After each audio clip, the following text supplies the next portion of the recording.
Continuar então o nosso estudo da Bhagavad Gita. Estamos hoje lendo do capítulo 5, verso número 24. Então, eu vou ler linha por linha do verso, aí vocês repetem e depois vocês podem ler. Yanta sukhontar aramas Yanta sukhontar aramas Tathantar jyotir evaya Tathantar jyotir evaya Sayo Sayogi Brahma Nirvanam. Sayogi Brahma Nirvanam. Brahma Bhutto Dhigachati. Brahma Bhutto Dhigachati. Yonta Sukhontar Aramas. Tathantar Jyotirevaya. Sayogi Brahma Nirvanam. Brahma Bhutto Dhigachati. Alguém gostaria de repetir? Yonta Sukhotaramas. Yonta Sukhotaramas. Tatantar Jyotirevaya.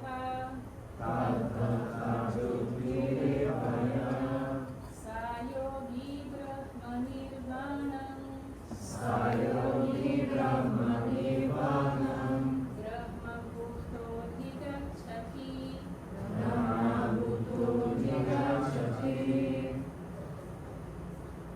Alguém mais? Então, lendo agora a tradução, palavra por palavra. Por favor, repitam. Yaha. Aquele que. Anta Sukha. Feliz dentro de si. Anta Aramaha. Desfrutando ativamente dentro de si. Tatha. Bem como. Anta Jyotihi. Dirigindo-se para dentro. Eva. De certo. Yaha. Qualquer um. Saha. Ele. Yogi. Um místico. Brahma Nirvanam. Libertação no Supremo. Brahma Bhutaha. Sendo autorrealizado. Adhigachati. Alcança. Então, lendo a tradução e o significado que foram dados por Sua Divina Graça Srila Prabhupada. Aquele cuja felicidade é interior.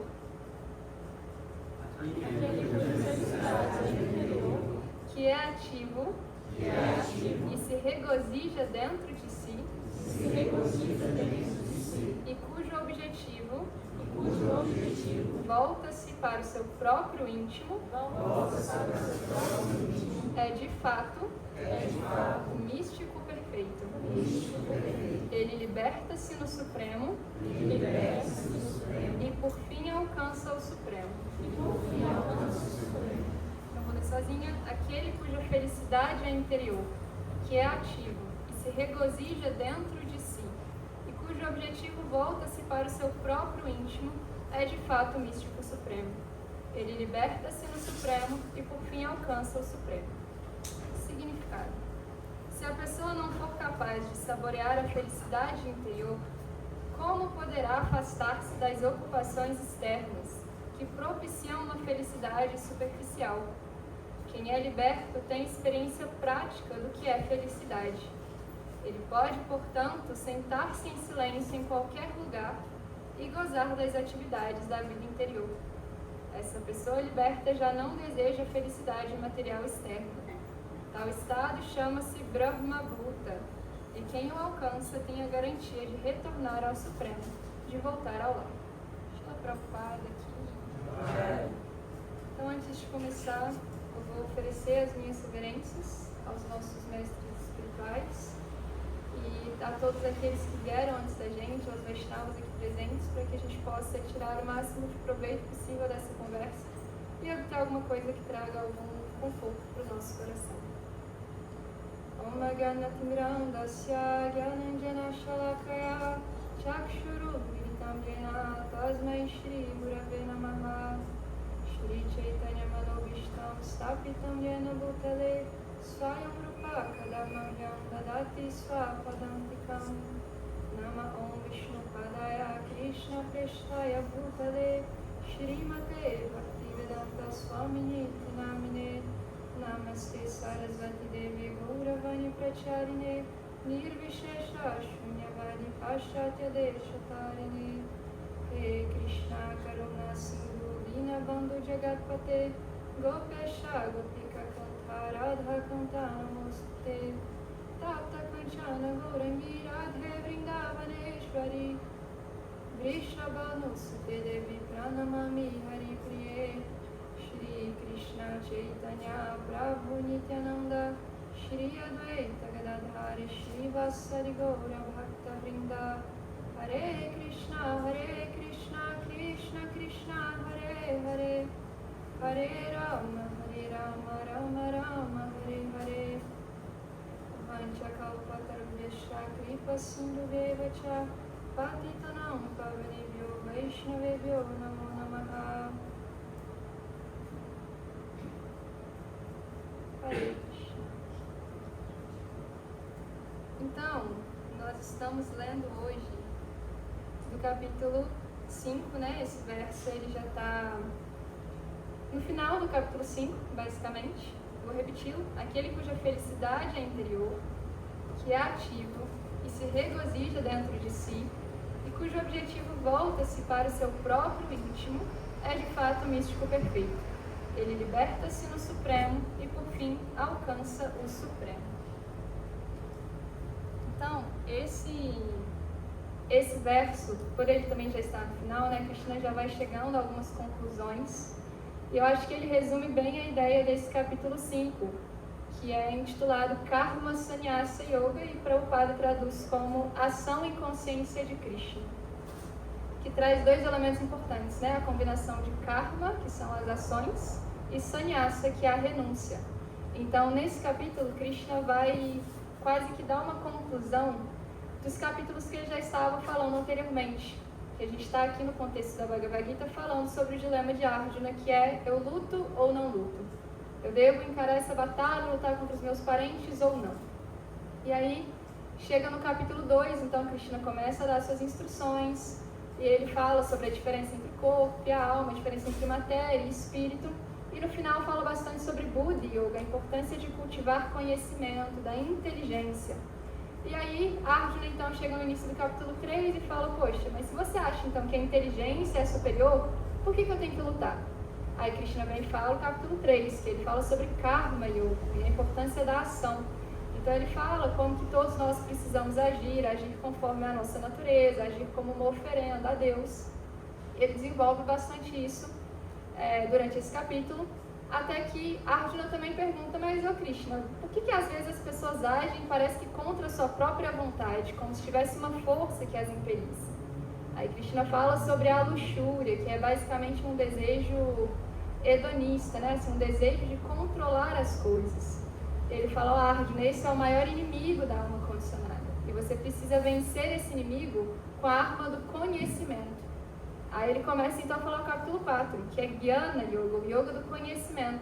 E aí ele vai falando sobre a importância do cultivo de conhecimento, do conhecimento transcendental, e fala sobre diferentes tipos de sacrifícios e de renúncias, como o yoga ele precisa ser renunciado em diferentes aspectos da vida. Aí chega no final do capítulo 4, Arjuna já está um pouco confuso de novo, e Krishna fala: Arjuna, agora que você está armado com esse yoga do conhecimento, levante-se e lute. Aí Arjuna fala: poxa, mas aí você manda lutar, aí você fala que era melhor a inteligência, aí eu luto, aí você fala que eu preciso ser renunciado, e agora você me manda lutar, então como é que é isso? E aí chega então nesse capítulo 5, Krishna ele basicamente conclui essa parte, assim, Arjuna para, daqui pra frente não tem mais esse dilema, eu vou lutar, não vou lutar, assim, depois disso a Bhagavad Gita começa a tomar, é como se essa questão já ficasse resolvida. E aqui a forma como Krishna responde a isso é que ele faz uma combinação, ele fala: pô, você precisa de fato agir, você precisa de karma, você precisa da ação, mas você também precisa de renúncia, você também precisa de sannyasa. Então, nesse capítulo, Krishna vai falar bastante sobre a importância de não apenas agir, como também cultivar internamente uma certa consciência por trás das nossas ações. E com essa combinação da nossa ação, com a consciência por trás dela, a gente consegue estar bem situado nesse mundo. Por isso esse capítulo se chama essa ação em consciência de Krishna. Não é qualquer ação, é uma ação que vem acompanhada com uma determinada consciência. E aqui nesse verso, especificamente que a gente leu, Krishna ele traz bastante essa dimensão interna mesmo, né? Como um yogi, que é o místico, que ele está falando, um praticante de um caminho espiritual, ele precisa ter um cuidado bastante com essa dimensão interna. Então aqui ele usa essa palavra da introspecção, né? Aquele que se volta para dentro de si. Ele fala isso 3 vezes, né? Ele diz Anta Sukha, aquele que é feliz dentro de si, então cuja felicidade dele é encontrada interiormente. Aí ele fala Anta Aramaha, aquele que desfruta, que sente prazer, que encontra prazer dentro de si mesmo. E Anta Jyotihi, aquele Jyoti está relacionado a essa ideia de luz. E aqui o Prabhupada fala aquele que se volta, né, aquele cujo objetivo é o próprio íntimo. Vishwanatha Chakravarti Thakur, ele traduz essa parte como aquele cuja visão, porque a luz é comparada a essa ideia da visão, né? Quando a luz é o conhecimento, a luz é aquilo que nos permite ver. Então aquele cuja visão é interna, né? Ou seja, que ele se volta para dentro de si. Então Krishna deixa muito claro que é extremamente importante que um praticante de vida espiritual, aquele que cultiva um caminho espiritual, que ele tenha essa qualidade de estar situado internamente, de encontrar felicidade internamente, de se voltar internamente, de encontrar desfrute, né? Encontrar prazer dentro de si. Então, pensando nessa dimensão interna, que eu acho que nem sempre a gente discute tanto, eu queria explorar um pouquinho essa temática e partindo desse benefício que Krishna fala, né? Que essa pessoa que tem essas qualidades é um místico perfeito e que essa pessoa se liberta no Supremo e por fim alcança o Supremo. É uma promessa bacana, né? Eu acho que eu gostaria que todos nós estivéssemos interessados nessa meta, a ponto da gente realmente se interessar em cultivar internamente essas qualidades que são importantes.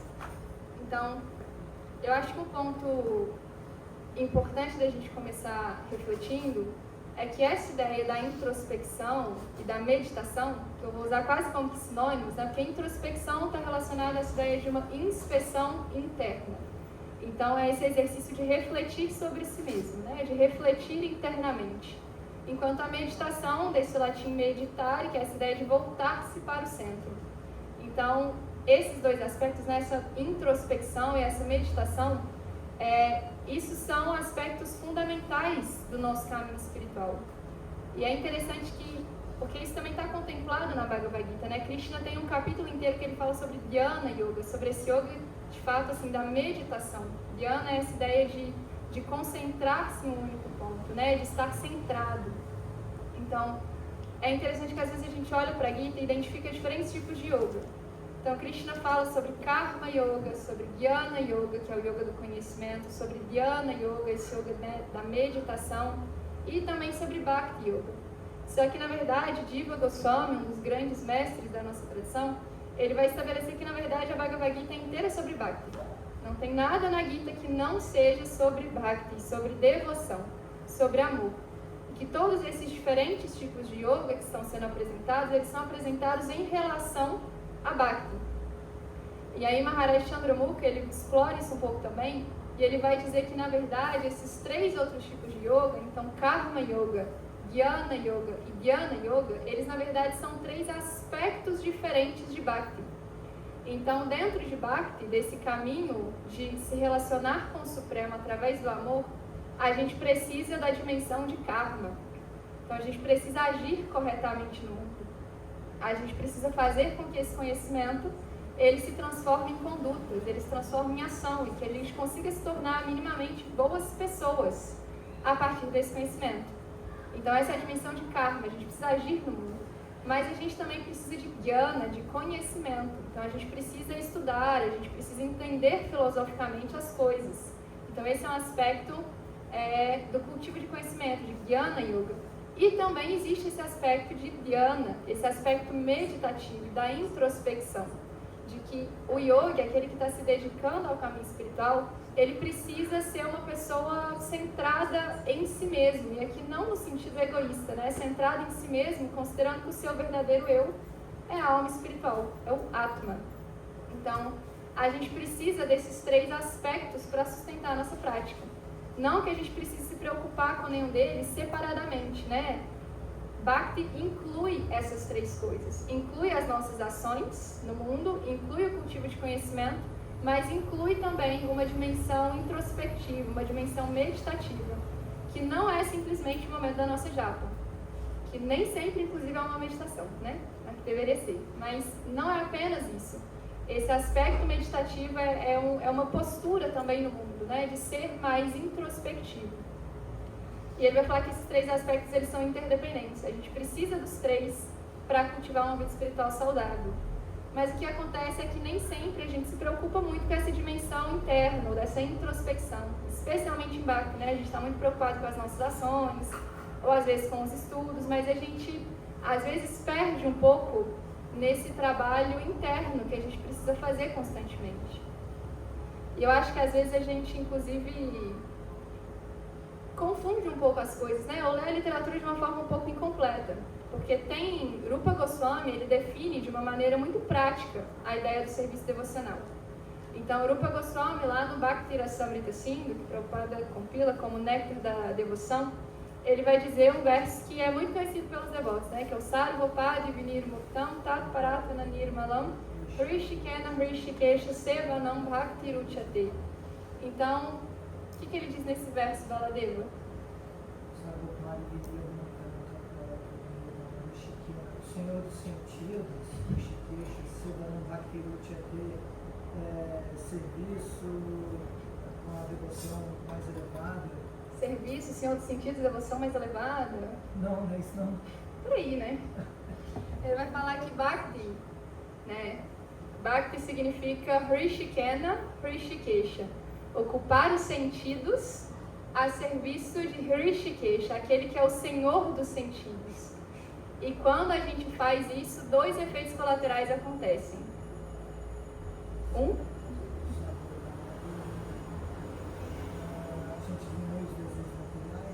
A gente se livra das designações materiais, das nossas identificações e se apega ao serviço.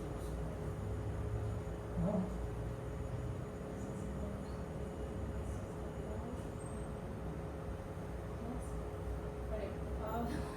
Fala a tradução inteira, vai lá.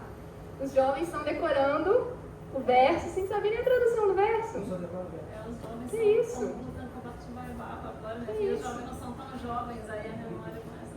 Vamos lá, então, o serviço devocional significa isso, né? Ocupar os nossos sentidos a serviço daquele que é o Senhor dos sentidos. E quando a gente faz isso, existem 2 efeitos colaterais.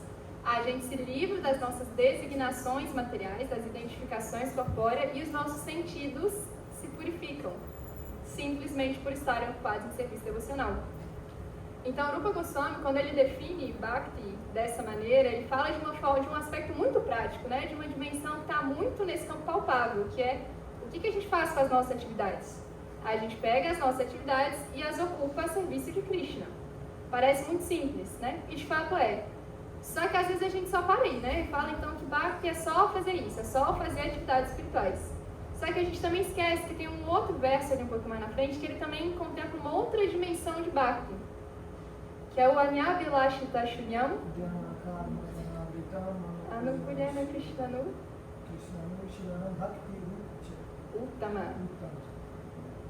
E esse verso? O serviço devocional, ele não tem Jnana Karma, ele é independente de Jnana, de Karma.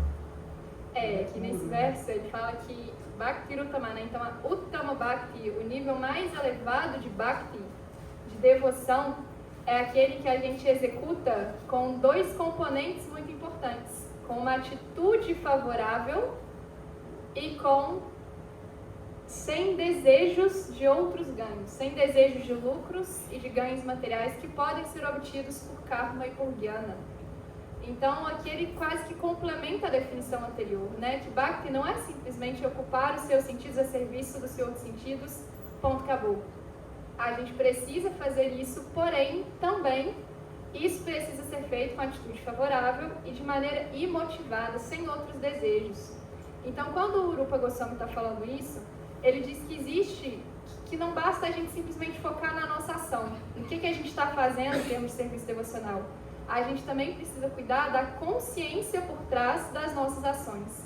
Qual é a motivação que eu estou fazendo, né? Assim, onde está o meu coração? Quais são os meus desejos quando eu estou fazendo essas ações? Quando eu estou direcionando as minhas atividades para Deus? Então, ele fala bastante sobre... Ele traz esse foco nessa dimensão interna. E é aí, na verdade, que reside a essência de Bhakti. É na forma como a gente orienta as nossas ações internamente. E é o que Krishna fala também lá no capítulo 9, né? Que tudo que você fizer, tudo que você me oferecer com amor e devoção, eu vou aceitar. Não é tanto sobre o que a gente faz externamente, mas é principalmente o componente interno que a gente traz nas nossas ações. E aí, é muito interessante também a gente pensar que as atividades espirituais, se eu olho só para essa dimensão das atividades, a gente precisa considerar também que atividades espirituais, supostamente espirituais, feitas com motivações diferentes, elas vão ter resultados completamente diferentes. Então, eu posso estar aqui dando essa aula, falando sobre Krishna, que seria uma atividade espiritual, né? A gente está lendo a Bhagavad Gita, a gente está ouvindo a Bhagavad Gita, isso também é Kirtana. Eu poderia estar aqui com um desejo muito sincero de agradar a Krishna, de glorificar a Krishna, de fazer com que a gente possa se aproximar do conhecimento e se aproximar um pouco desse anseio por desenvolver amor por Deus. E eu vou ter um resultado se eu faço isso. Porém, se eu estou aqui sentada dando essa aula com o interesse de receber elogios depois, de ter muitas visualizações, de ter algum tipo de reconhecimento, o resultado desse mesmo serviço vai ser diferente, né? Naturalmente. Se tem uma pessoa que está ali no altar adorando a deidade, que a gente poderia pensar que por si só é uma atividade super espiritual, mas a pessoa está ali pensando que no fim das contas ela vai receber um salário e aí por isso ela só precisa se manter, e como ela não conseguiu outro trabalho, ela está adorando a deidade só para conseguir ganhar um dinheiro no fim do mês. Será que esse tipo de mentalidade vai produzir o mesmo resultado, espiritualmente falando, da pessoa que está ali adorando a deidade com muita afeição pela deidade, com cuidado, realmente com um humor de serviço, de intimidade? Possivelmente não, né? Seria um pouco absurdo a gente pensar que a atividade por si só é absoluta. Aquele que procura o reino de Deus na matéria é um perseguidor de ilusões. E deu para entender o que você falou aí, que devemos transcender da matéria. Não é que Deus não quer que a gente seja miserável, mas a gente não pode ter apego material. Mas a gente precisa também aprender a navegar pelos nossos apegos materiais, né? Já que eles são agora uma realidade, assim. A gente tem aqui apegos. Eu acho que um ponto aqui é que a gente consiga, no mínimo, ter consciência deles, né? Então, quando a gente está praticando um serviço, é minimamente conseguir ter consciência das motivações que estão no meu coração. Porque, Krishna já sabe delas, né? Krishna já sabe se eu estou fazendo um serviço plenamente pensando na satisfação dele ou por algum tipo de apego. Então, não adianta nada a gente fingir isso, né? É melhor que a gente consiga verdadeiramente assumir e fazer um serviço com honestidade, mesmo que ele não seja puro. Porque, na maioria de nós, esse serviço ainda não vai ser puro. E aí, voltando um pouco ainda nesse raciocínio, né, da diferença da mentalidade, um outro ponto que é muito interessante da gente perceber isso é na ideia de cantar o Mahamantra. Então, a gente sabe que, a gente é conhecido como Hare Krishna de tanto que a gente canta o mantra Hare Krishna, né? De tanto que isso é central no nosso processo. Então, a gente entende, ou ao menos filosoficamente, que o nome de Krishna não é diferente de Krishna. E que cantar os nomes de Deus é o processo mais adequado e mais simples nessa era para a gente despertar o nosso amor por Deus. Porque Deus investiu todas as suas potências nos seus nomes. Então a gente é sempre incentivado a cantar sobre todos os aspectos o mantra Hare Krishna, a ouvir esse mantra constantemente.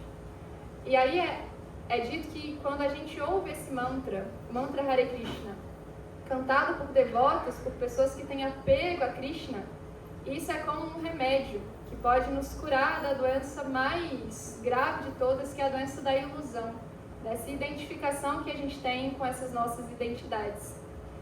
No entanto, esse mesmo mantra, cantado por pessoas com mentalidade materialista, por pessoas que não consideram a pessoa por trás desses nomes, esse mesmo cantar, ele é considerado como um veneno, que é como se fossem duas cápsulas iguais, mas uma cápsula contém o remédio, que é o mantra cantado por devotos, E a outra cápsula, que é um mantra cantado por pessoas com mentalidades mundanas e materialistas, teria o efeito oposto, seria um veneno, isso contaminaria a nossa consciência. É a mesma atividade, é o mesmo mantra, é o mesmo processo, mas é uma concepção completamente distinta e que nos dá resultados muito diferentes.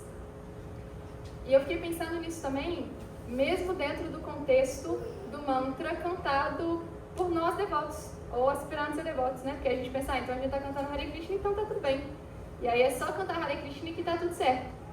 Mas aí Haridas Thakura complica um pouquinho essa situação, porque lá no Harinama Chintamani, ele vai explicar que, peraí, existem diferentes tipos de cantar. E que se você não canta de uma forma específica, você não vai obter o resultado específico.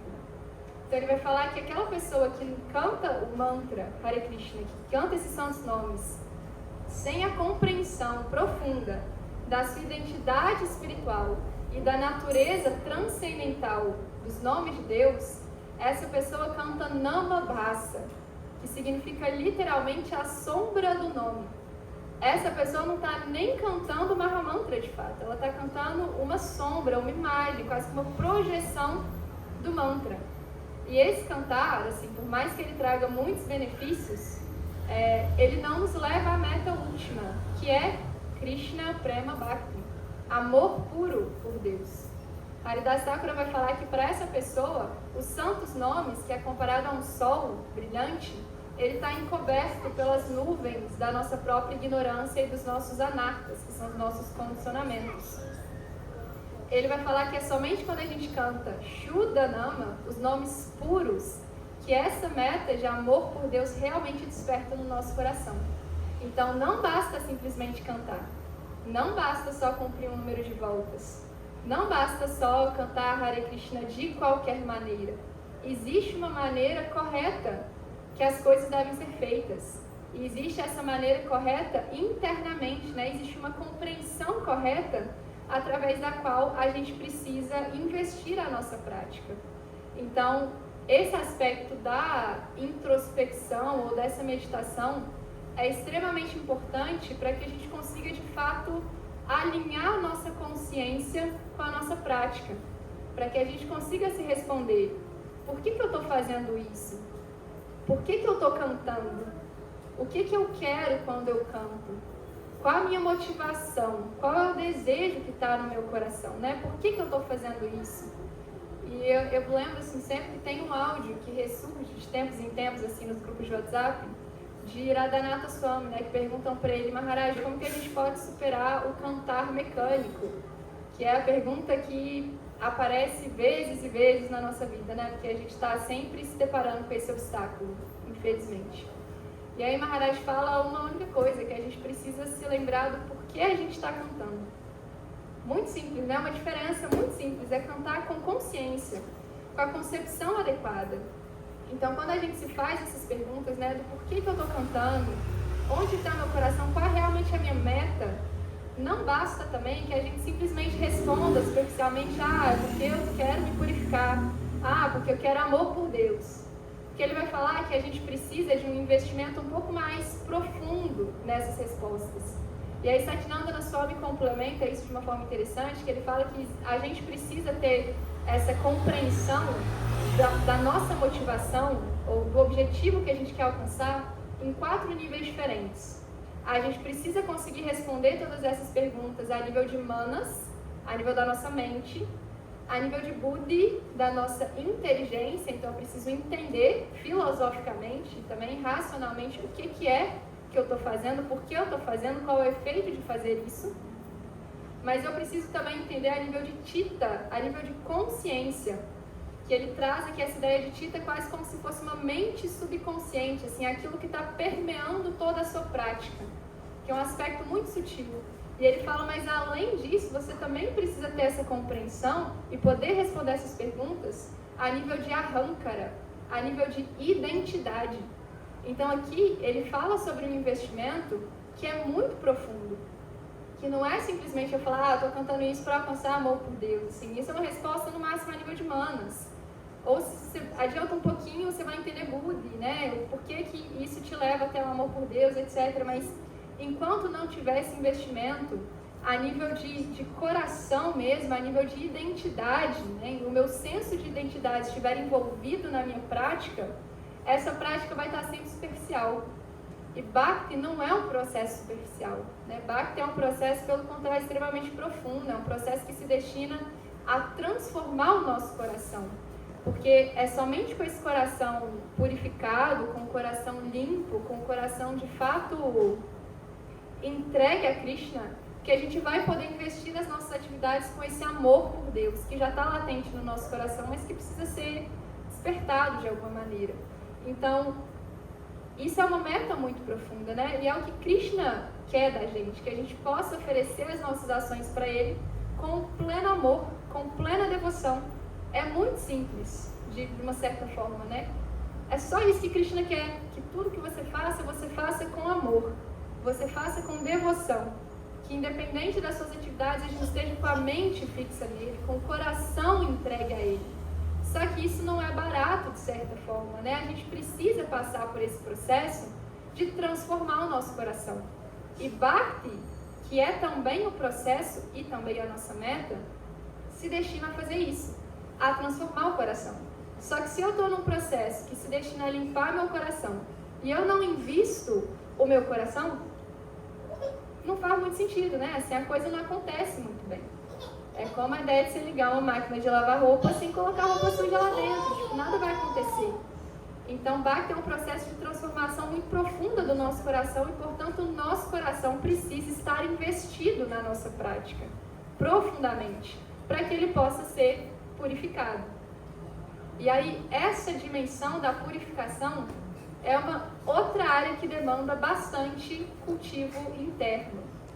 Porque se Bhakti é essencialmente, né, esse processo de purificação, de tirar do nosso coração tudo aquilo que a gente não é, todos os nossos apegos, todos os nossos desejos separados de Krishna, todas as nossas identificações, tudo isso precisa ir embora, né? E Bhakti é esse processo de purificar, de tirar tudo isso, de levar embora aquilo que não é a gente, até que sobre só o que realmente nós somos. Uma alma espiritual, um servo eterno de Deus, eterno, bem-aventurado e plenamente consciente. Então, o que acontece é que a gente precisa passar por esse processo de limpeza, né? De limpeza dessas várias coisas. E aí Mahatma Prabhu, ele faz uma afirmação muito forte, que ele vai dizer: sem introspecção não existe purificação. Porque se a gente não é introspectivo, a gente não consegue, a gente nem sabe o que é que eu preciso purificar. Eu nem sei o que é que tem no meu coração que eu preciso trabalhar. Eu nem sei quais são essas coisas que eu estou querendo me livrar. Então, se a gente está pensando que Bhakti é essencialmente um processo de purificação, é necessário que a gente seja introspectivo para que essa purificação de fato aconteça, né? E aí é interessante que a gente precisa levar isso para um nível muito individual, porque os nossos condicionamentos, né, essas coisas que a gente vem acumulando, vidas, né, esse senso de identidade, esses apegos, esses desejos, etc., eles se manifestam de uma forma muito individual para cada um de nós. Às vezes a gente acha que esses condicionamentos, né, ou que esses anartas, isso que é indesejável, a gente olha para eles de uma maneira muito genérica, tipo assim, o que é que a gente precisa superar? A luxúria, a ira, o orgulho, o egoísmo, etc. Né? A gente sabe que existe, tipo assim, existem coisas comuns que naturalmente todo mundo precisa trabalhar. Só que a forma como essas coisas se manifestam em cada um de nós é muito específica. Porque a gente, assim, nós somos, enquanto seres espirituais, nós somos seres únicos, que temos trajetórias, inclusive nesse mundo material, muito únicas. Então a gente pode olhar só, se a gente pega só essa identidade aqui, a gente vê que cada um de nós já tem uma trajetória muito específica, né? Mesmo que a gente passe por coisas similares, cada um de nós é muito único, assim, a forma como a gente reage e interage com as situações da vida é muito particular. Então, esse nosso mundo interno, ele vai sendo construído de uma forma muito particular. E se a gente expande isso para um tempo cósmico, que a gente está aqui desde tempos imemoriais, vida após vida, construir uma trajetória, a gente tem, cada um de nós, né, a gente vem a vidas e vidas costurando a nossa própria rede de karma, que é muito complexa, né? Que o ponto não é de fato entender todos esses condicionamentos, mas o ponto é entender que cada um de nós tem essa rede de ações e de reações, esses karmas, esses condicionamentos, de maneiras muito particulares e de maneiras muito singulares. Então, eu preciso conhecer quais são os meus condicionamentos, ou como que esses aspectos da luxúria, do egoísmo, do desejo de controle, etc., como que isso se manifesta na minha vida, para que eu consiga trabalhá-los, né? A gente precisa entender especificamente os nossos pontos fracos, né? Onde que o meu calo aperta. Porque se eu não tenho consciência desses aspectos que são muito individuais, muito particulares de cada um de nós, se a gente não toma consciência deles, eles simplesmente vão se repetir. Não é que se eu não tenho consciência, então daqui a pouco eles vão embora, porque Bhakti purifica tudo automaticamente. Não. A ideia é que a gente não toma consciência, eles simplesmente se tornam cada vez mais sutis. E a gente segue repetindo, só que de maneira cada vez menos consciente. E aí o Paranauê vai ficando mais e mais difícil.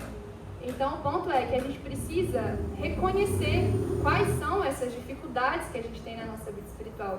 A gente precisa se dar conta do que é que eu preciso trabalhar, de quais são as minhas fraquezas, de quais são as situações que gatilham, que despertam certas coisas em mim, né? E o que é que acontece. Então esse é um primeiro ponto, a gente precisa tomar consciência, porque se eu nem sei o que eu preciso purificar, eu não vou purificar nada, né? Eu vou só repetir de forma inconsciente. Agora existe um outro aspecto, que é, às vezes a gente pode até reconhecer. Eu reconheço que eu tenho algumas coisas que eu preciso trabalhar, etc.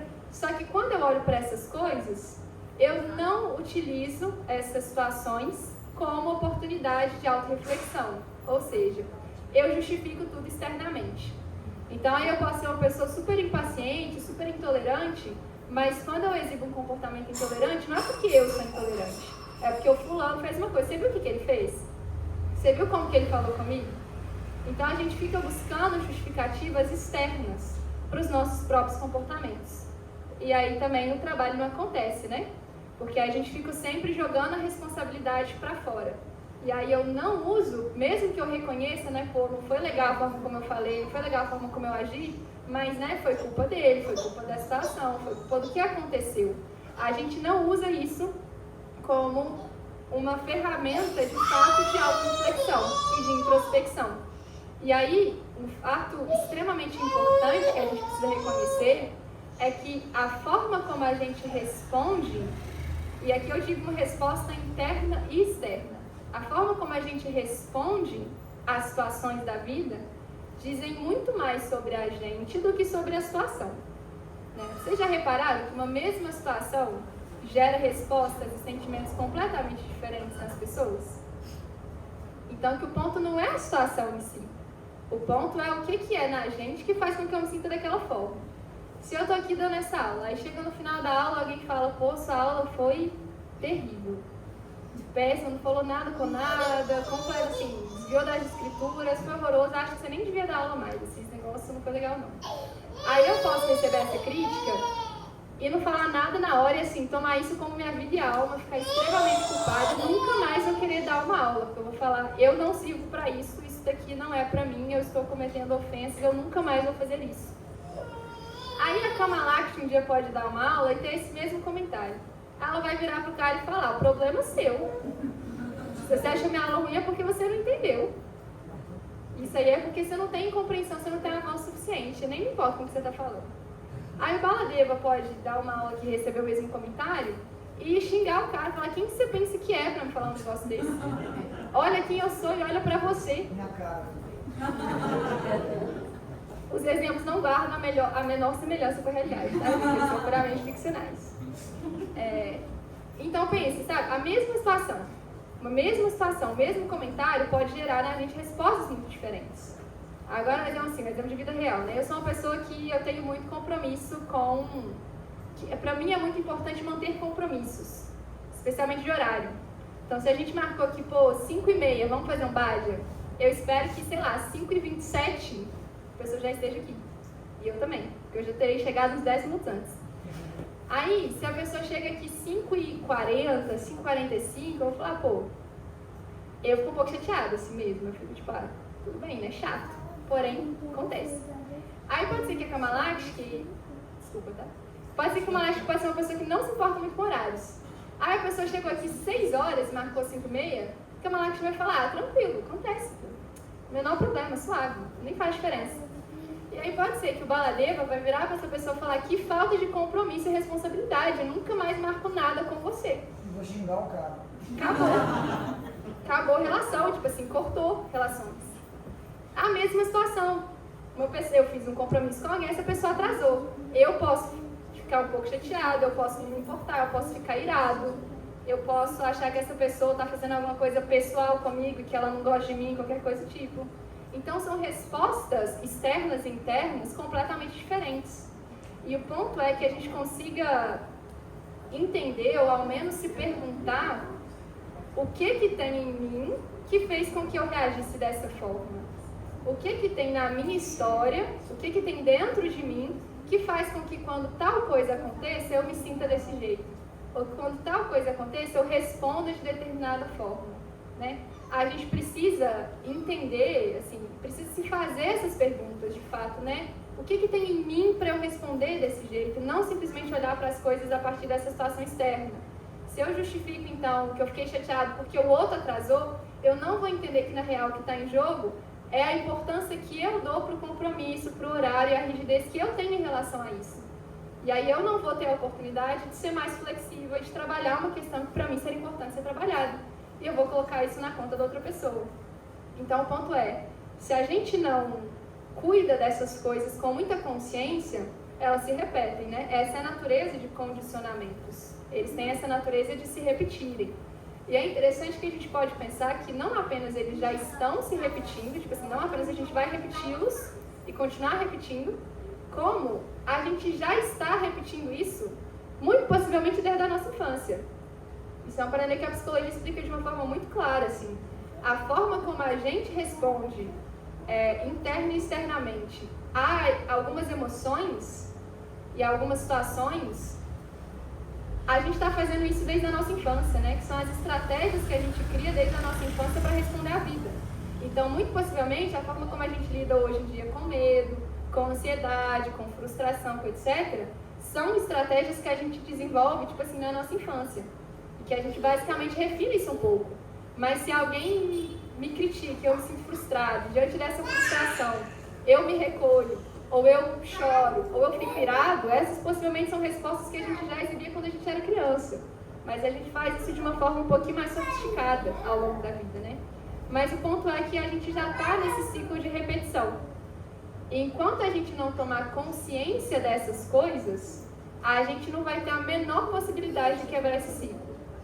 Não é que tomando consciência aí, agora que eu já sei, acabou, né? Eu não sou mais condicionado, não. Mas existe pelo menos um trabalho que a gente começa a fazer.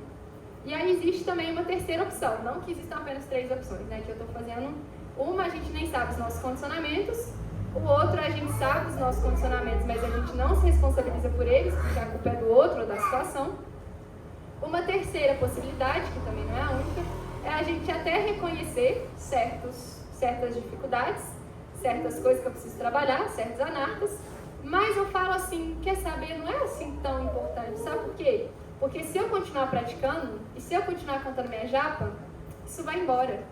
Eu não preciso me preocupar muito em cuidar dessas coisas, não, porque o processo espiritual, já que é um processo de purificação, ele vai levar isso embora, no devido tempo.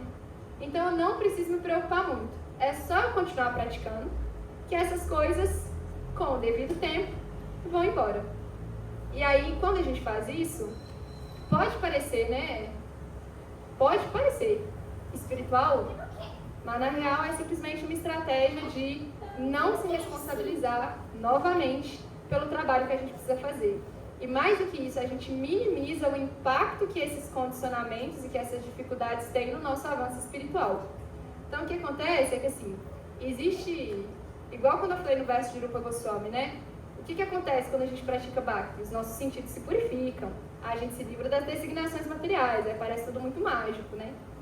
Aí tem um outro verso lá no Bhagavatam, que para lá do Maharaj, dos nossos grandes mestres, ele vai falar que no coração daquela pessoa que desenvolveu amor por Deus, que desenvolveu devoção a Deus, no coração dessa pessoa todas as boas qualidades se manifestam.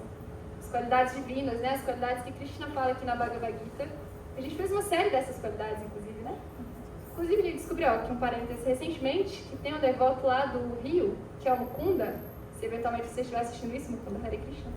Ele colocou todos os nossos vídeos dessa série do 26 Qualidades de Bhakti no YouTube. E criou uma playlist que está lá acessível para todo mundo. Não sei onde, não sei o link, mas assim, a gente pode buscar depois, mas está lá. A gente passou por cada uma das 26 qualidades. Que foi bem legal. Então, para o Maharaj falou, para a pessoa que desenvolve devoção, todas essas qualidades se manifestam no coração dessa pessoa. E aí parece muito essa coisa mística, né? Assim, como se eu só continuar praticando, tudo isso vai acontecer, né? Isso vem naturalmente, eu não preciso me preocupar. E assim, em última análise, de fato, né? Bhakti, ele tem esse potencial. Os santos nomes têm esse potencial. É o que o Senhor Chaitanya, que é o Acharya, né? Esse avatar de Krishna que fala sobre os santos nomes, que traz esse processo pra gente. Chaitanya fala na primeira linha do Shikshastra, aqui, ó, né? O efeito de você cantar os santos nomes, o primeiro efeito é Chetodara Panamarjana. O espelho da nossa consciência se purifica. Existe, de fato, essa purificação, né? De tudo isso que a gente vem acumulando há vidas e vidas.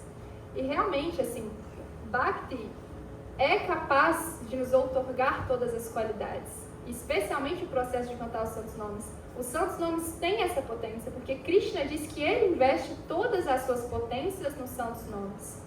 A questão é, esses condicionamentos, eles afetam essa potência dos próprios santos nomes. Então eu estou esperando que Bhakti vai me purificar dos meus condicionamentos, se eu só continuar praticando. Aí a questão é que esses condicionamentos afetam a minha prática de Bhakti. Então Bhakti não vai me purificar tanto, porque esses condicionamentos que eu tenho geram dificuldades no meu processo. Esses condicionamentos que eu tenho, eles geram dificuldades no meu próprio processo. Foi só aqui. Tá tudo bem. Pode tirar. Pode tirar.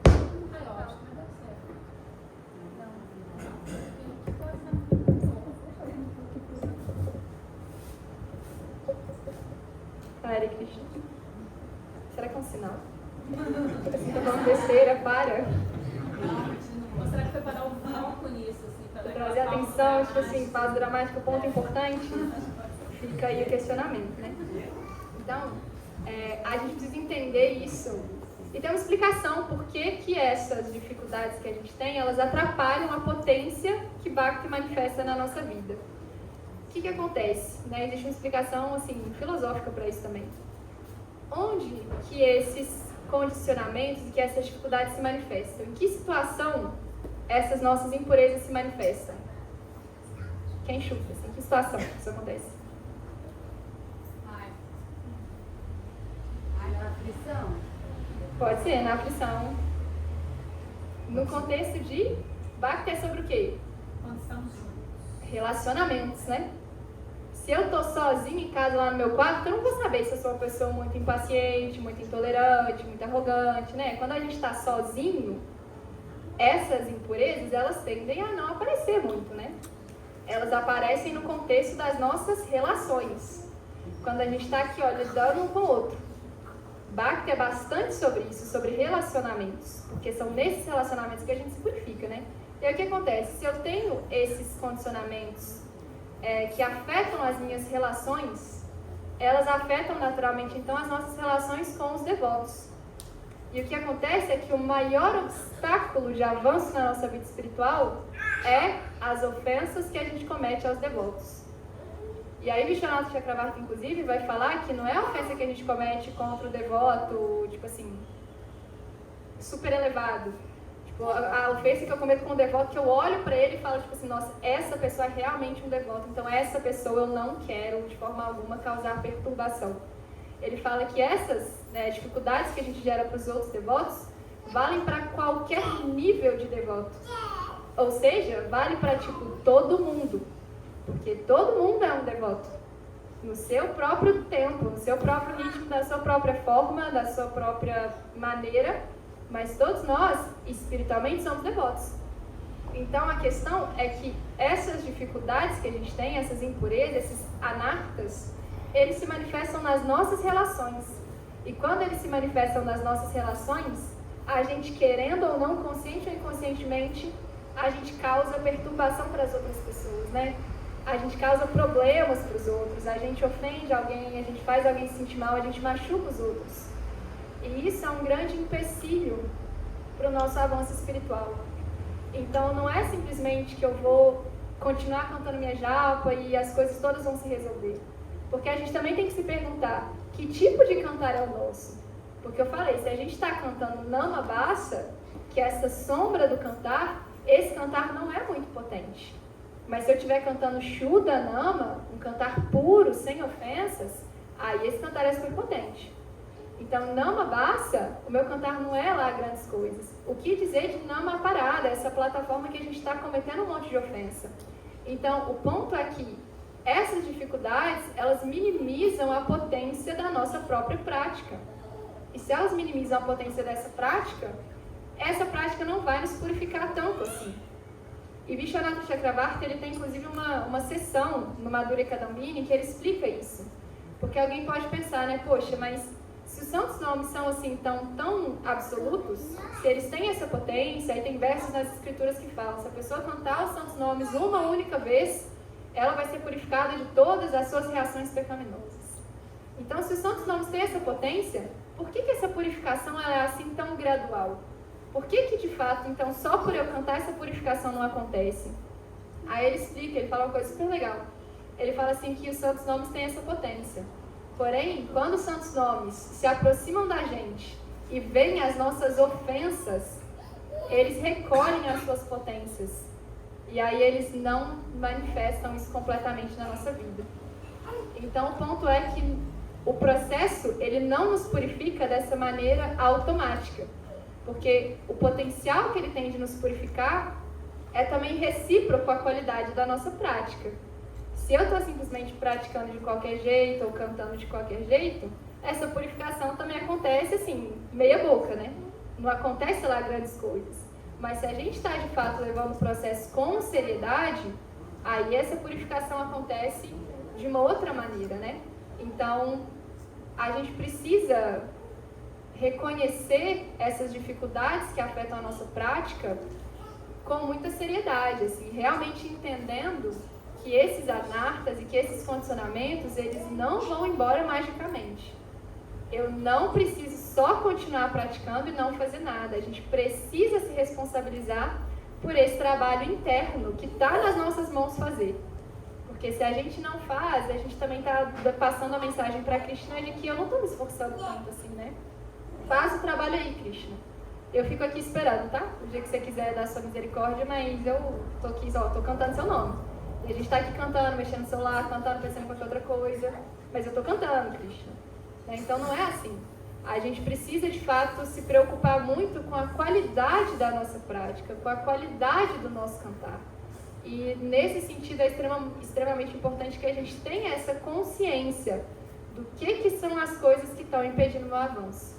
E que a gente, quando responder essa pergunta, né, o que é que está impedindo o meu avanço, que a gente olhe para isso com muita seriedade e que a gente realmente busque trabalhar essas questões no que tiver ao nosso alcance, né? Que assim, o problema não é a gente estar condicionado. A gente está aqui quando todo mundo tem condicionamento, né? O problema em si não é esse. O problema é não fazer nada com esses condicionamentos. Aí a questão fica um pouco complexa. Então, a gente falou um pouco dessas opções, né? De ou eu não reconheço, ou eu reconheço e não me responsabilizo, seja porque eu acho que é culpa do outro, seja porque eu acho que Bhakti vai cuidar disso. Então a gente pode se perguntar, então, o que é que de fato eu tenho que fazer quando eu encontrar essas coisas que eu preciso trabalhar? E aí Mahatma Prabhu, ele vai falar que a gente precisa fazer duas coisas, assim, principalmente. A gente precisa ter dois componentes quando a gente se depara com as nossas dificuldades internas. Ele vai falar que primeiro a gente precisa ter clareza sobre o quanto essa dificuldade, o quanto isso é prejudicial para a minha prática. E aqui ele fala uma clareza filosófica mesmo. Eu preciso entender por que isso é prejudicial. Por que isso atrapalha o meu processo? Por que é importante eu trabalhar essa questão? A nível filosófico mesmo, assim, ó. Por que isso é um impedimento para o meu avanço espiritual? Mas a gente também precisa ter clareza de outra coisa, que é o que eu posso fazer para trabalhar com essa questão. Qual é o comportamento, ou qual é a virtude, a qualidade que eu quero desenvolver que pode neutralizar esse condicionamento.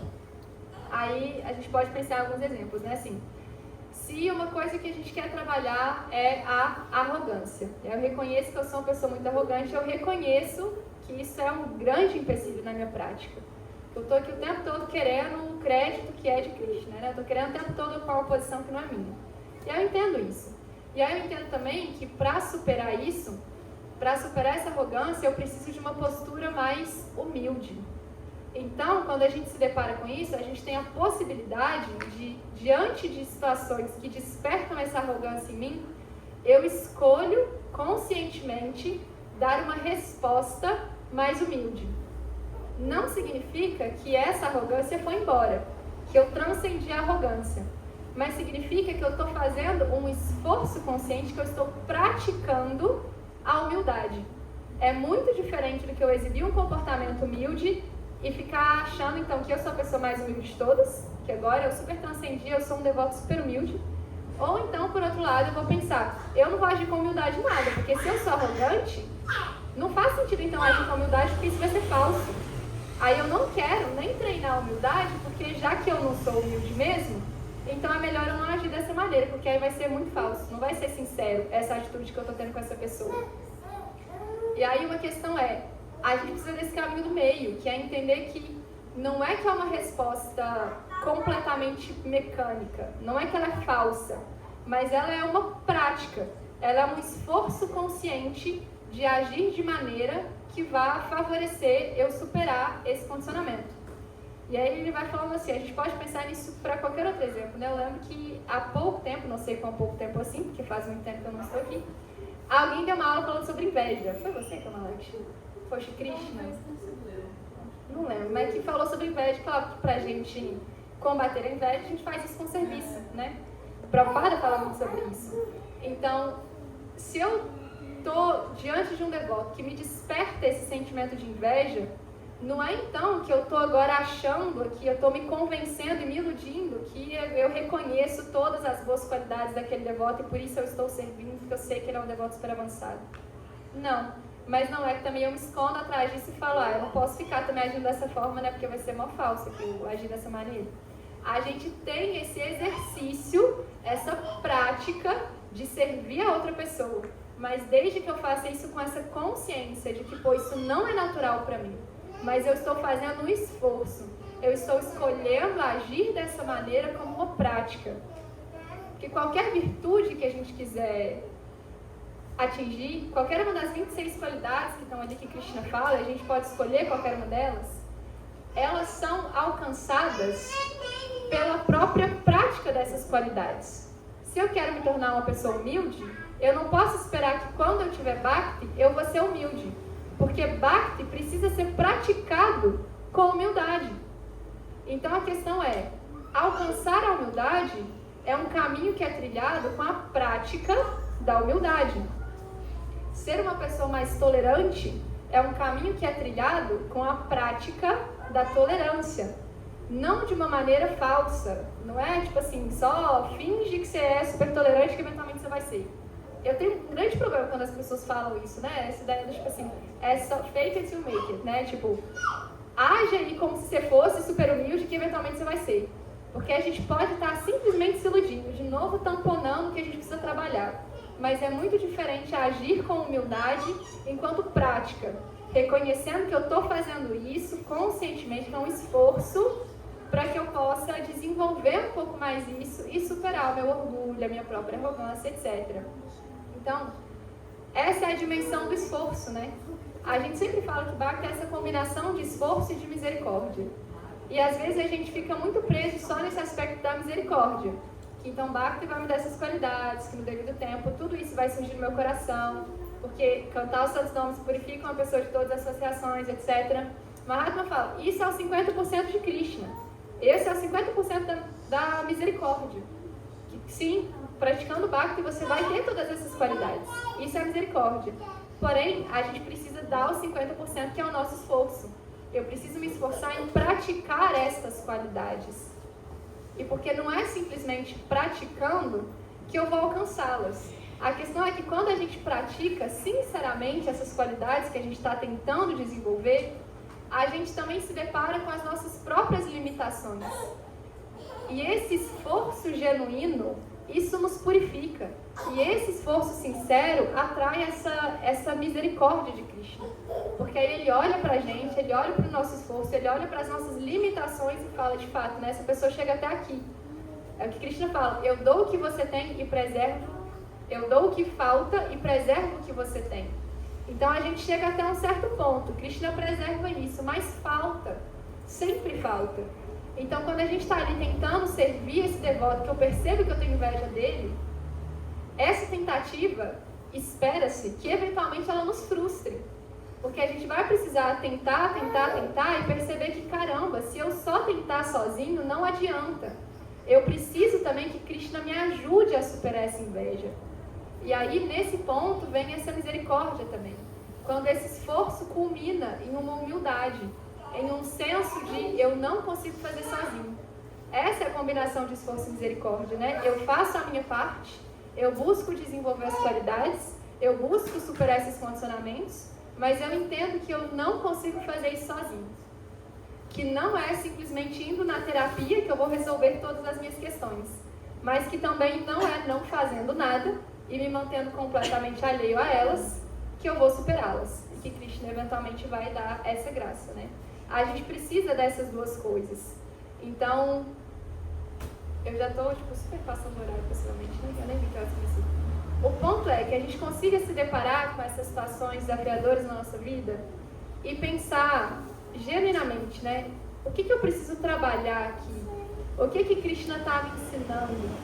Como que eu posso usar essa situação para me purificar, para crescer internamente, para fazer o trabalho interno que me cabe ser feito?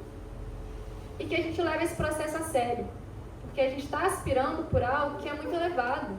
A nossa meta é Prema Bhakti, é amor por Deus. É que a gente consiga, de fato, oferecer as nossas ações em plena, com a intenção única de satisfazer a Deus.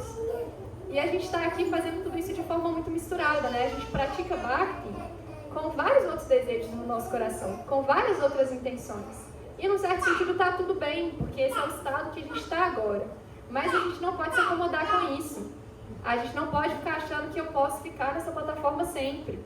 Eu preciso, de fato, almejar chegar na meta, que é amor por Deus, que é o amor puro, que é devoção pura, imotivada, indesviável, ininterrupta.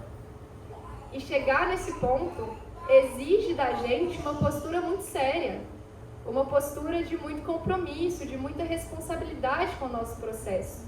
Então não é que a gente começa também então a agir com uma urgência que a gente não tem, mas não é também que a gente se acomoda, pratica de qualquer jeito e acha que o pouco que a gente está fazendo é mais do que suficiente e que isso vai me levar lá. A gente precisa estar de alguma forma satisfeito com onde estamos, mas tem sempre que ter alguma tensão, tem sempre que ter esse senso de eu preciso fazer um pouquinho mais. Se eu já estou bem nesse lugar, qual é o próximo passo? Se eu já conseguir trabalhar um pouco desse condicionamento, eu tenho certeza que ele está num nível ainda mais profundo. Então, a intenção é que a gente vai aprofundando cada vez mais esse trabalho que a gente precisa fazer, até o ponto de que essa combinação do nosso esforço e da misericórdia de Deus vão nos levar até a nossa meta. Mas a gente precisa levar isso a sério. A gente precisa realmente entender a importância de fazer esse trabalho e principalmente ter muito claro aonde a gente quer chegar. Porque isso é sempre o nosso norte. Senão a gente perde de vista e se acomoda de uma maneira muito fácil a cantar uma japa meia boca, a simplesmente terminar minhas voltas, ou então nem terminar tanto assim minhas voltas, a ler um pouquinho todo dia, mas sem profundidade, sem qualidade, sem de fato apego, sem atração por Krishna. A gente precisa desenvolver isso, né? Rupa Goswami também fala isso no Néctar da Devoção, que esse preço para Bhakti é um desejo, é quase que uma cobiça, assim, é um desejo ardente e urgente de alcançar Krishna. E Falando por mim, pelo menos eu não tenho esse desejo ardente. Então a gente precisa, pelo menos, ter o desejo de ter esse desejo. E se a gente não tem nem o desejo de ter o desejo ardente, a gente precisa ter o desejo de um dia ter esse desejo de ter o desejo. Sabe, assim, partir de algum lugar. Mas estar sempre ancorado nessa meta. E aspirar chegar lá. E levar esse processo a sério. Com introspecção, com reflexão, com meditação. Mas cuidar dessa dimensão interna que define tanto da nossa prática. Acho que é basicamente isso. Se tiverem comentários, discordâncias, questões, críticas amorosas. Eu tenho uma pergunta. Eu estou tentando fazer um link de uma fala sua com o verso, né? O verso está falando de introspecção, né? Aí você falou de mente, inteligência, consciência e identidade. Eu não sei se uma coisa tem a ver com a outra, mas alguma coisa em mim está fazendo um link para chegar num estado profundo assim, de introspecção.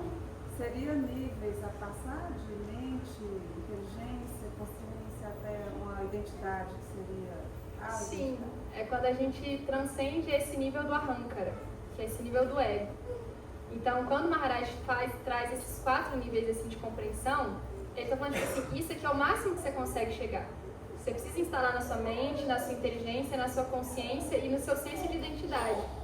Mas não pode parar aí, porque a gente sabe que a nossa natureza espiritual, enquanto alma, está além disso. Que é o que Krishna também explica no capítulo 2 da Gita, né? Que você tem os sentidos, mas superior aos sentidos é a mente, superior à mente é a inteligência, e superior à inteligência é a alma. Só que entre a alma e a inteligência tem esse ego, que é esse ahankara. Então, até chegar ali nesse ponto, são algumas coisas que a gente pode fazer, que é instalar essas compreensões espirituais em níveis cada vez mais profundos. Mas também entender que virar essa chavinha de chegar até esse nível da alma, aí não é só o nosso esforço, é esse processo que eu estou trazendo. É sempre essa combinação do esforço com a misericórdia. Que eu não me basto nesse caso, a gente não se basta. Senão a gente estaria também, de novo, querendo controlar o nosso próprio processo espiritual. Assim, a gente chega até um determinado ponto e a gente já chega nesse ponto com misericórdia, mas de fato, assim, o superar esse último nível desse ego, dessa identificação, é um processo bastante longo, que depende dessa combinação sempre de esforço e misericórdia, dessa purificação, que é gradual, mas é um processo que a gente chega lá. Espera-se. Eventualmente. Espero que não tão distante, né? Não tão distante. Para quebrar esses ciclos de morrer e viver, então, nós devemos fazer uma reforma íntima. Se você tem um ego, eliminar esse ego, o ódio, virar amor e transformar. Aí, quando você sai do ciclo da vida e da morte, você está evoluindo para um patamar maior, né, de existência. Assim, não é nem necessariamente eliminar, né, mas é purificar. A ideia é simplesmente purificar. A transcendência é um processo de purificação. E se você tivesse purificado em outra vida, você voltaria de novo? A gente está num processo constante de purificação. Sim. Né? E Krishna vai dizer na Gita também que não existe perda nesse caminho.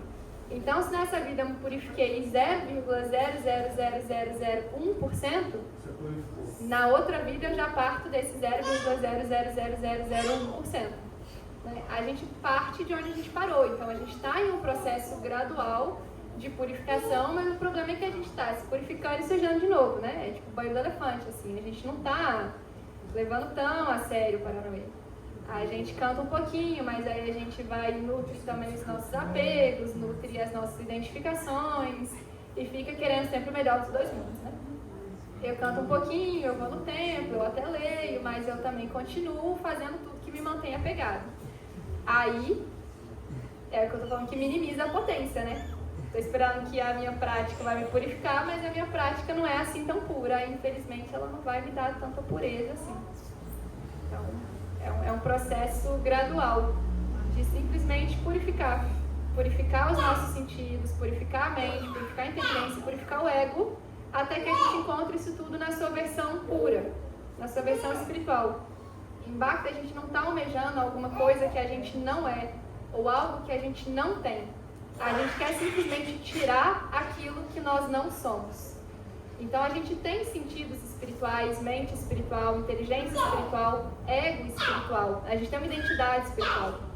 A intenção é que agora essas coisas estão cobertas, estão maculadas pela matéria.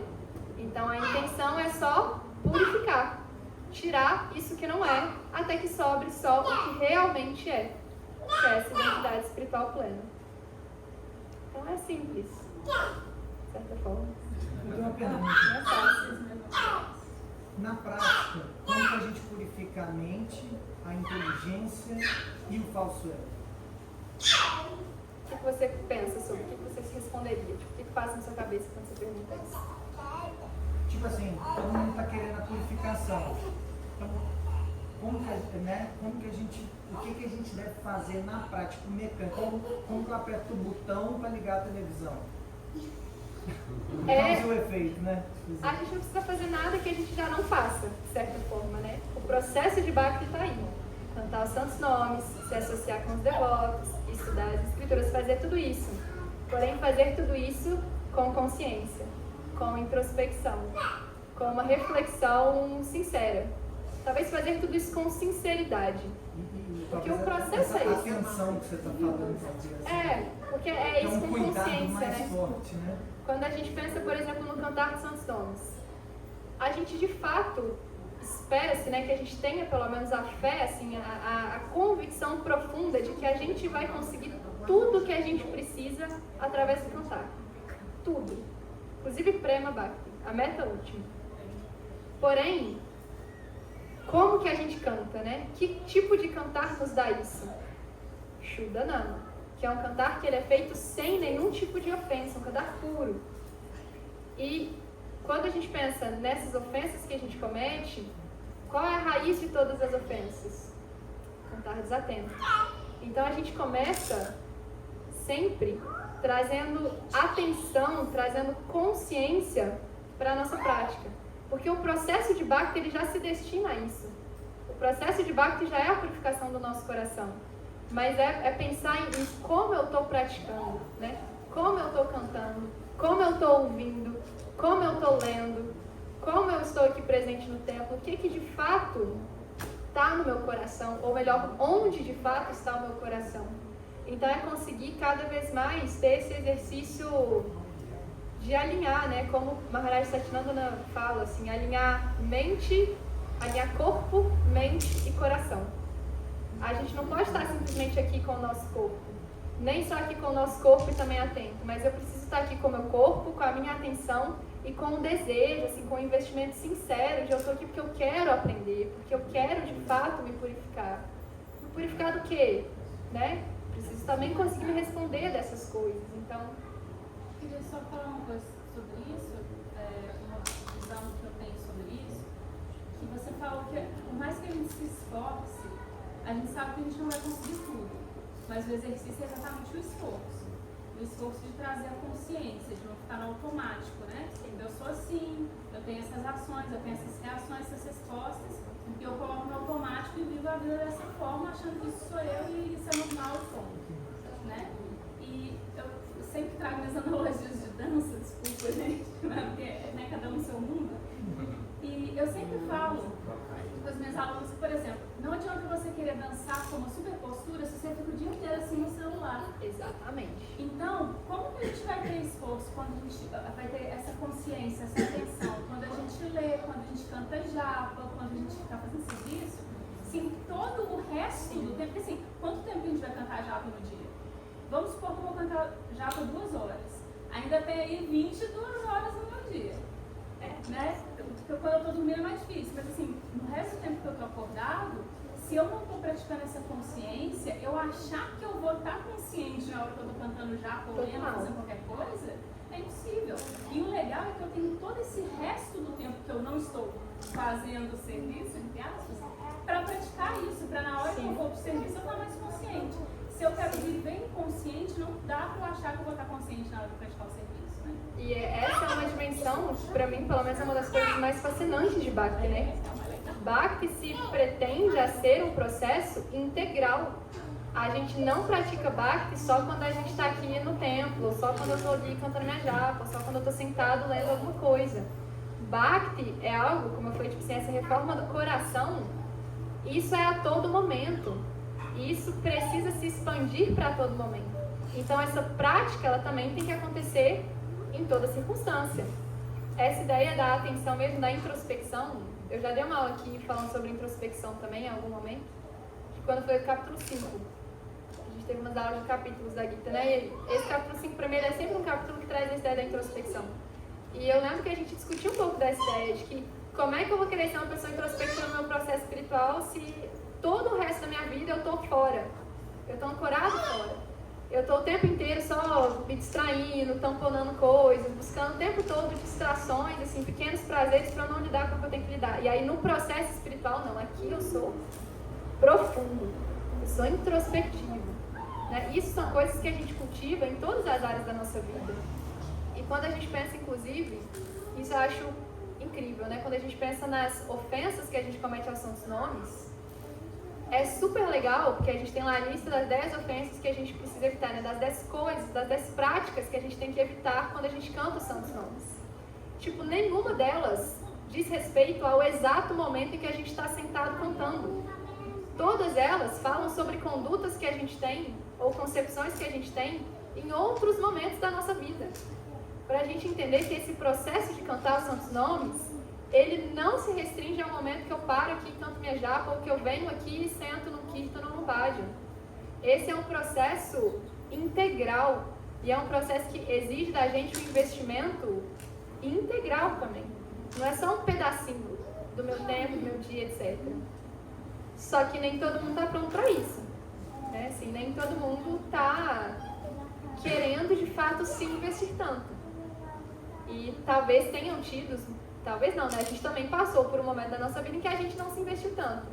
Então eu acho que também tem um pouco desse reconhecimento de onde a gente está, né? Mas que a gente consiga, no mínimo, aspirar realmente chegar nesse ponto de ter uma vida íntegra, de que vida espiritual não seja um período, não seja agora eu tenho minha vida e agora eu tenho minha vida espiritual. A intenção é que a nossa vida seja espiritual. A nossa meta fazendo tudo isso de Bhakti são duas coisas, né? Sempre se lembrar, nunca se esquecer de Krishna. Sempre se lembrar de Krishna, nunca se esquecer de Krishna. A gente está fazendo isso tudo para atingir esse estado, em que em todo momento, em qualquer atividade, em qualquer lugar, a gente esteja sempre pensando de Deus, em Deus, e que a gente nunca se esqueça dele. Isso é para tudo, sempre, é sempre mesmo, sempre é tipo todos os momentos. Krishna, ele às vezes usa essas expressões também, né? Lá no capítulo 9, quando ele fala do tudo que você fizer, tudo que você comer, tudo que você oferecer ou dar em caridade, quaisquer austeridades que você fizer, são umas expressões um pouco radicais, né? Tipo assim, é muito generalista, é tudo mesmo.